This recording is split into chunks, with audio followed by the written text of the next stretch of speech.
quand revient le retour des fêtes, une fois que la fête des rois est passée, on commence à regarder les comptes, on commence à regarder l'argent, on commence à se dire, oh non, je vais devoir payer de l'impôt cette année, comment je vais faire pour pas avoir à en payer l'an prochain? Enfin, pour pas avoir à en payer, pour en payer, mais pas avoir à courir après l'argent pour le payer l'an prochain.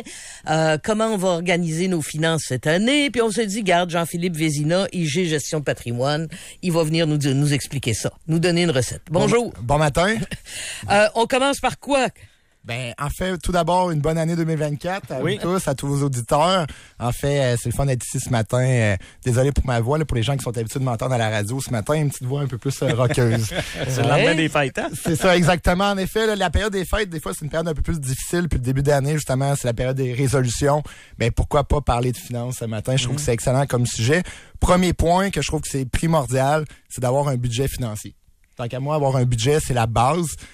Puis là, souvent, les gens disent, un budget, c'est lourd, il faut avoir des papiers, tout ça. Mais maintenant, l'avantage, c'est qu'avec une application mobile, tout est coordonné là-dedans. Ah ouais.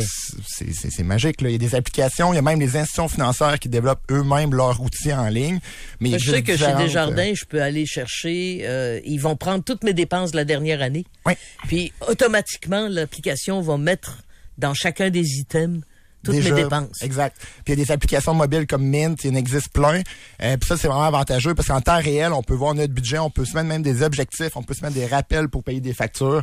Donc ça permet de rester à jour. Mint, vous dites? Mint, M-I-N-T. M-I-N-T. Une application, puis ça, on peut tout mettre, relier tous nos comptes bancaires, tous nos placements, nos cartes de crédit. Donc tout ça est relié là-dessus directement. Là. Puis ça, c'est une des applications les plus populaires. Comment on fait convaincre un jeune de faire ça? C'est pas facile. Moi, mes garçons, j'ai jamais réussi à les convaincre de se faire un budget. Non, pis c'est pas, on va se le dire, c'est pas le sujet le plus sexy, là. Non. On aimerait mieux parler de football, de hockey ou quoi que ce soit. C'est sûr. Mais c'est tellement important, puis moi, je le dis tout le temps, c'est la base. Si on n'a pas ça, après ça, c'est difficile. Parce que comment qu'on peut savoir si on dépense trop dans une catégorie d'actifs, si on a des mauvaises dettes? On peut pas vraiment le savoir. Puis les meilleurs exemples que je donne, comment est-ce qu'on fait pour savoir combien ça coûte de fumer? Si tu l'as pas budgété. Quand tu le budgètes, tout à coup, tu réalises là, ce que ça implique. Puis les gens qui nous écoutent ce matin, qui ont des entreprises, ben ils font des états financiers. Ils n'ont pas le choix. Mais nous, personnellement, on n'en fait jamais nos états financiers à nous. Ben c'est le meilleur moment. C'est de faire un budget, puis en même temps de faire un budget, faire un bilan financier. C'est quoi nos actifs? C'est quoi nos passifs? Puis là, c'est là qu'on peut voir, j'ai une mauvaise dette. Ça, c'est quoi, ça, une mauvaise dette? Oui, y en a-tu des bonnes? Il y en a des bonnes. Okay. Oui, il y en a des bonnes, il y en a des mauvaises. Un prêt hypothécaire, on met ça dans la catégorie des bons prêts. Oui, parce que c'est un investissement. C'est sûr que là, cette année, les taux ont monté, on s'entend. Un jour, ça va redescendre, mais reste que ça, c'est une bonne dette. Une carte de crédit qu'on paye pas, c'est une mauvaise dette. Fait que meilleur exemple, le meilleur truc que je peux vous donner ce matin pour le volet plus des dettes, avoir une marge de crédit, c'est sûr que ça. Un char, une bonne ou une mauvaise dette? Ça dépend. Ça dépend tout le temps du taux. Ça dépend du taux d'intérêt. C'est sûr que si on a une voiture, un taux d'intérêt de 20%, c'est clairement une mauvaise dette. Ça fait que tu dis que c'est bien d'avoir une marge de crédit pour effacer ce que tu dois sur ta carte de crédit où le taux d'intérêt est tellement plus élevé, c'est ça? C'est ça. La marge de crédit, le taux d'intérêt va être beaucoup plus faible, surtout si c'est une marge de crédit. Mais il faut pas que ça devienne une béquille habituelle. Il faut que ce soit juste temporaire. Exactement, comme la période des fêtes. La période des fêtes, justement, on a des fois des dépassements, mais au lieu que ça soit sa carte de crédit, si ça marche, puis on rembourse, mettons, avec le retour d'impôt qu'on va avoir, vu qu'on a cotisé au REER, disons, en avril, ben au moins, c'est une période tampon. Là. Mais la première chose à éliminer, c'est ta dette sur ta carte de crédit, parce que c'est là le taux d'intérêt que tu payes le plus élevé. On paye le plus, puis ça fait mal au dossier de crédit aussi. Ah oui? Également. C'est ça. Ouais, sauf que si t'as jamais de solde à payer sur ta carte de crédit. Ah non, mais si à tous les mois, on paye la carte de crédit, c'est parfait, là. C'est justement, c'est Moi, bon. je paye tout avec ma carte de crédit. Ben ça me donne des bonnies dollars, d'abord. Oui.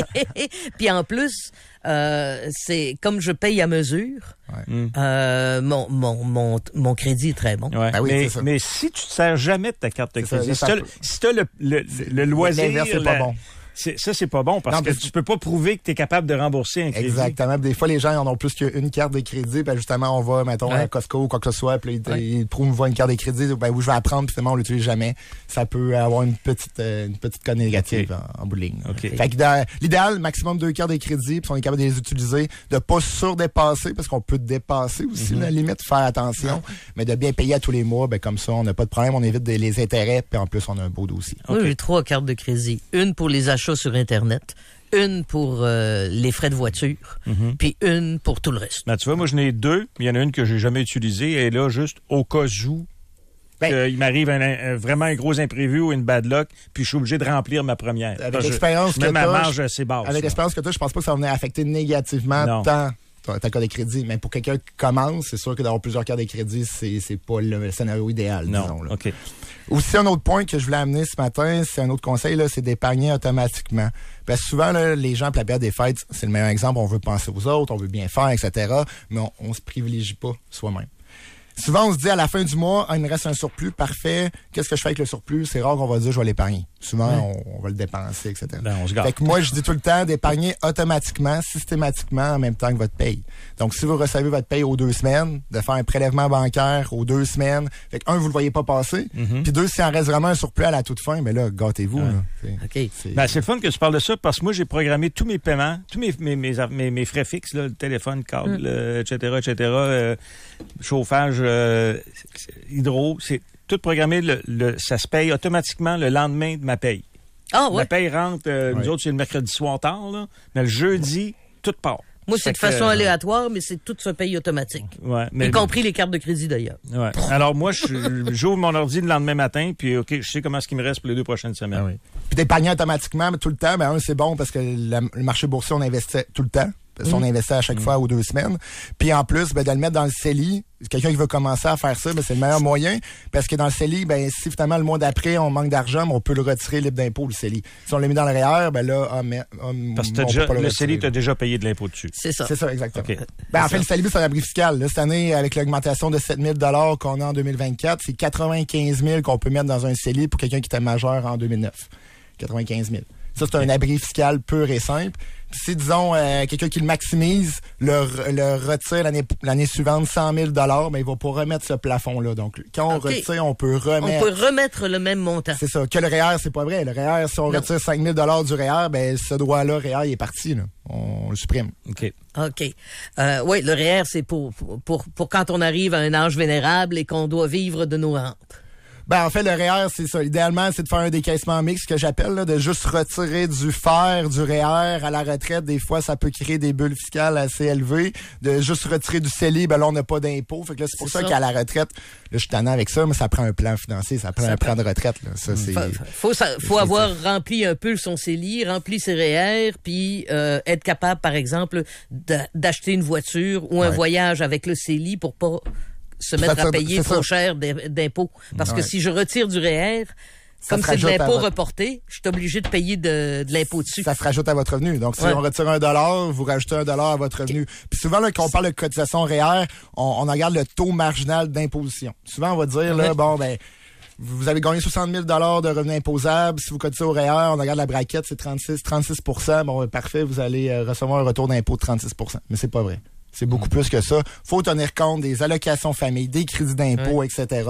Fait que, tu sais, j'ai fait un exemple, là, c'était une personne monoparentale qui gagnait 60 000 $, mais en cotisant 1 000 $, là, on allait chercher un pourcentage de 65 % de retour d'impôt. Wow. C'est pas mal plus que 36. Donc, il faut équilibrer CELI, REER et CELIAP. Parlez du CELIAP. Oui, en fait, équilibrer, juste faire attention, ça dépend tant du revenu imposable. Des fois, c'est juste mieux du REER, des fois, c'est juste mieux du CELI, ça dépend des situations. Mais c'est vrai que le CELIAP, ça, c'est une belle nouveauté. En fait, pour les gens qui sont pas propriétaires ou qui ont pas été propriétaires dans les 4 dernières années, ni leur conjoint, c'est un 8 000 $ de déduction fiscale qu'on peut aller chercher de plus. Je regarde de travers la vitre Buffalo Bill, là, de l'autre bord, là.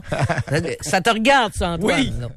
Oui, en effet. Fait que le CELIAP, c'est un 8 000 $ qu'on peut aller chercher de plus. Puis ça, quand on achète une résidence, une propriété, on peut sortir l'argent libre d'impôt.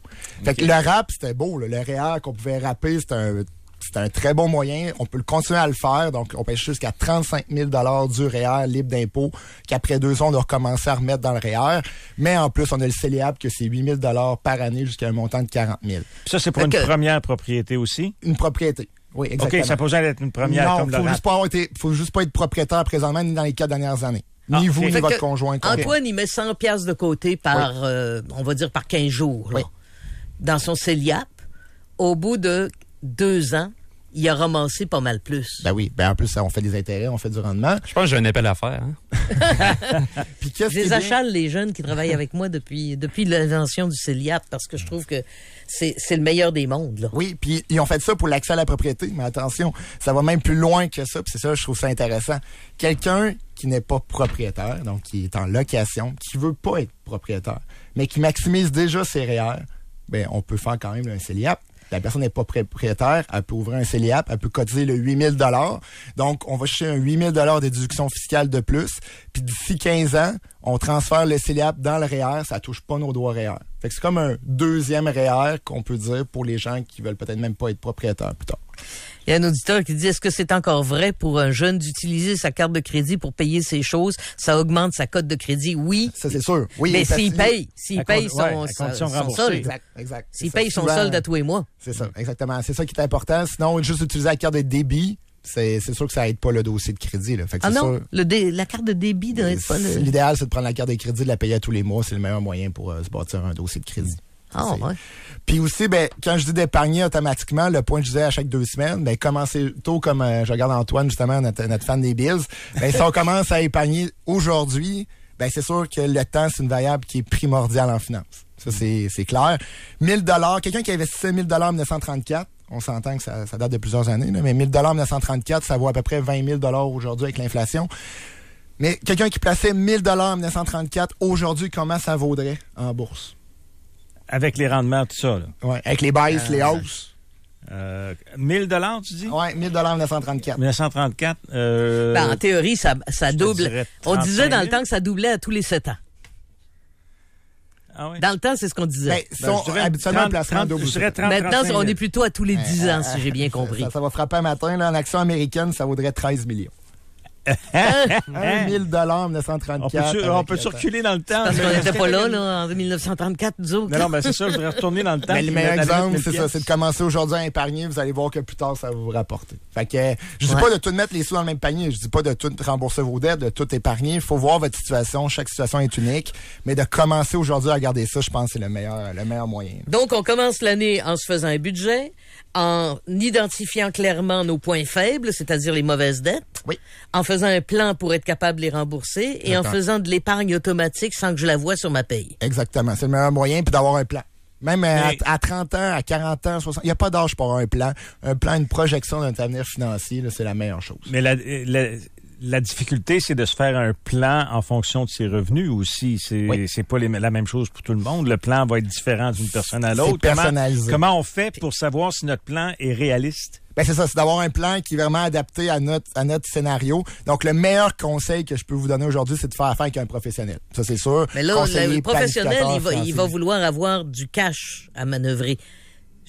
Juste aller voir quelqu'un en disant « Youhou, moi je voudrais un plan, mais j'ai pas de cash pour l'instant. » Non, mais c'est sûr mettons, vous faites affaire avec une institution financière, ben techniquement, vous avez le service d'avoir un conseiller, un planificateur financier, puis de vous offrir un plan. Ça coûtera rien. Techniquement, ça fait partie de l'offre de service. Okay. Du conseiller du planificateur financier. Les frais de service qu'on paye à tous les mois. Là. Exactement. Tout ça, c'est compris dans l'offre de service. Fait que c'est d'avoir un plan financier puis qui est à jour. Il faudrait qu'il soit mis à jour à chaque année au minimum, puis qu'il soit réaliste. Puis ça, réaliste, c'est adapté à votre situation. Quelqu'un qui est propriétaire d'entreprise, quelqu'un qui pense à sa retraite, ça va être des fois deux scénarios complètement différents. Puis c'est pour ça que souvent les gens, ça fait couler beaucoup d'encre dans les journaux. Là, c'est quoi le meilleur scénario à la retraite? On est mieux de retirer le REER en premier? On est mieux de retirer le CELI?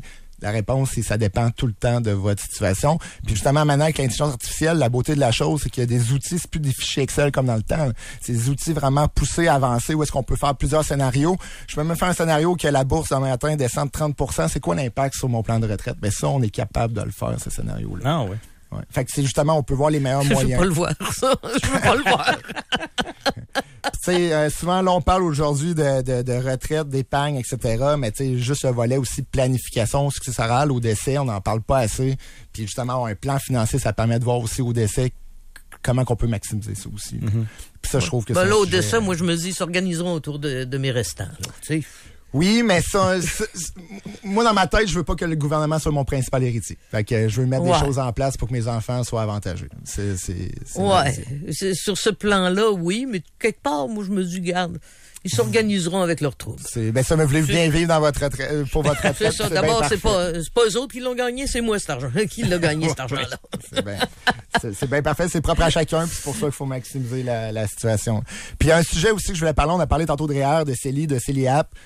Un régime qu'on parle pas assez souvent. Ouais. C'est le REEI. C'est le plus beau. Le REEI. Ouais, régime d'épargne enregistré. Non, invalidité. Invalidité. Oui, mais ça, là, c'est pas pour les personnes invalides, c'est pour les personnes qui ont un handicap physique ou mental. Fait que même si la personne travaille, si elle a un handicap physique ou mental, s'il vous plaît, parlez à votre conseiller du REEI. C'est le plus beau régime qui existe au Canada. On parle de subventions qui peuvent aller jusqu'à 300 %. C'est fou. Wow. Complètement fou. Il y a des gens qui pourraient l'ouvrir puis qui le savent même pas. Puis c'est pour ça que j'en parle un matin à la radio, là, parce que je trouve que c'est vraiment important. Même l'ouvrir, même pas mettre dessous, le gouvernement peut mettre il y a un bon qui existe, là, c'est 1 000 $ par année. Donc vraiment, si vous connaissez des gens autour de vous qui ont un handicap physique ou mental, parlez-leur du REEI. Puis un handicap, est-ce qu'il faut être accrédité par l'Office des personnes handicapées comme ayant un handicap? Il faut avoir les crédits d'impôt pour personnes handicapées au fédéral. Si on a accès aux crédits d'impôt pour personnes handicapées au fédéral, on a accès à ouvrir un REEI. OK. Il y a des âges et tout, là, mais je vous conseille d'aller de vous renseigner davantage là-dessus. Là, c'est vraiment le plus beau régime qui existe. Le régime d'épargne-études aussi est intéressant. Ça, c'est sûr. Si on a des enfants, des petits-enfants, si surtout ils ont 15 ans cette année, vous avez jamais ouvert de REE, ben faites-le tout de suite, là, parce que vous allez perdre des subventions. Mais ça, c'est clair, là, on parle de subventions qui peuvent aller jusqu'à 40 %. Donc, c'est sûr que ça aussi, c'est un très beau régime pour les enfants. Il y a un auditeur qui dit, dans la vingtaine, ma fille avait mis beaucoup d'argent dans ses REER. Elle n'a pas pu en profiter lors de l'achat de sa première maison en copropriété avec son conjoint, car lui était pas rendu à son premier achat immobilier. Le CELIAP, c'est aussi un peu le piège. Tu t'économises pour une première propriété, mais si ton conjoint qui achète avec toi en est pas à sa première propriété, tu peux pas t'en servir. C'est bon le point, il faut faire attention. Le CELIAP, c'est différent un petit peu. Ah. Le RAP, c'est au moment du retrait qu'on en regarde si vous avez un conjoint fiscal qui est propriétaire. OK. Le CELIAP, c'est au moment de l'ouverture. Donc, si présentement, vous êtes célibataire, mettons que vous venez de rencontrer quelqu'un. Techniquement, vous êtes encore célibataire fiscalement parlant. Parce que pour être conjoint fiscal, c'est 1 an de vie de copropriété avec la personne. Courez, ouvrez-vous tout de suite un CELIAP. Toutes vos cotisations que vous allez faire dans votre CELIAP pour l'achat d'une maison éventuellement, vous allez pouvoir l'utiliser pour l'achat d'une maison. C'est même si j'achète à ce moment-là avec un conjoint qui n'en est pas à sa première maison. Le CELIAP, la différence, c'est que le test est à l'ouverture et non au retrait. Wow! Okay. Compris, Buffalo Bill? Non? CELIAP. Arrêtez de procrastiner. Merci beaucoup, Jean-Philippe Vézina, de votre visite en studio. Puis on va utiliser vos compétences de temps en temps. Ben oui, mais merci. Merci de l'invitation. Ça fait un grand plaisir. Puis justement, là, de bien commencer l'année sur le bon pied financier, là, je pense que c'est idéal. As-tu une conférence qui s'en vient? Tu fais ça de webinaire, justement. Merci de la passe sur la palette. En effet, là, on a un webinaire le mercredi 7 février. À 18h. Un webinaire, c'est quoi? C'est en ligne, c'est gratuit, il n'y a pas d'engagement. Puis justement, on va parler de planification de début d'année. Là. Ça fait peut-être 15 minutes qu'on en parle. Là, on va en parler pendant 1 heure.